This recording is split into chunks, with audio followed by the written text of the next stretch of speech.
नमस्कार शेतकरी बंधूंनो, आपण आज आलो आहोत केळी प्लॉटमध्ये. जिथे पाहू शकता की मराठवाडा सुद्धा आज ॲग्रेसर होत आहे केळी लागवडीमध्ये.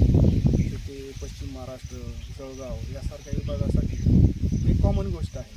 पण मराठवाड्यामधील काही जिल्हे जे आज पण ह्या केळी पिकाला म्हणजे खूप पाणी लागतं, खूप खतांचा पैसे असा खूप वापर होतो किंवा वेस्ट जातं, हे सगळं भ्रम यांच्या मनामध्ये आहे. पण आज मराठवाड्यामध्ये पण केळी पीक चांगल्या प्रकारे जोमाने येत आहे.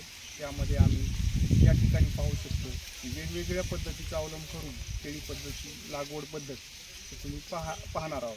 तर त्याच्यामध्ये आपण हा एक नवीन प्रयोग म्हणजेच जोडवळ पद्धत याच्यामधलाच वेगळा प्रकार म्हणजे तिरळ अशा पद्धतीनं एकाच रोमध्ये कमीत कमी 81 रोपं बसलेले आहेत, जेणेकरून एका एकरमध्ये कमीत कमी तुम्हाला जास्त उत्पादन कसं भेटेल आणि रोपांची संख्या जास्त असल्यामुळे त्याच्यापासून मिळणारं उत्पादन हे दुपटीपेक्षा तिप्पट आहे.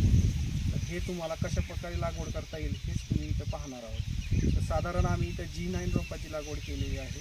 हे एकरी तुम्ही बघायला गेलात तर अर्धा एकरमध्ये 1782 रोपं बसतात. त्याची अंतर लागवड अंतर आहे 9x5 या अंतरावरती आम्ही लागवड केलेली आहे. तर एका झाडापासून आपल्याला साधारण 20 किलो जरी उत्पादन मिळालं तर साधारण आपल्याला अर्धा एकरमधून 35 टन एवढे ॲव्हरेज आपल्याला मिळू शकतं. तर अशा प्रकारे जर तुम्ही लागवडीचा वेगवेगळ्या प्रकाराचा अवलंब केला तर नक्कीच आपल्या शेतीमध्ये प्रगती होणार आहे व काहीतरी वेगळ्या दिशेनं जाण्याचा मार्ग आपल्याला सापडणार आहे. तर अशाच नवीन नवीन व्हिडिओसाठी नक्कीच माझ्या चॅनलला फॉलो आणि सबस्क्राईब करायला विसरू नका. धन्यवाद.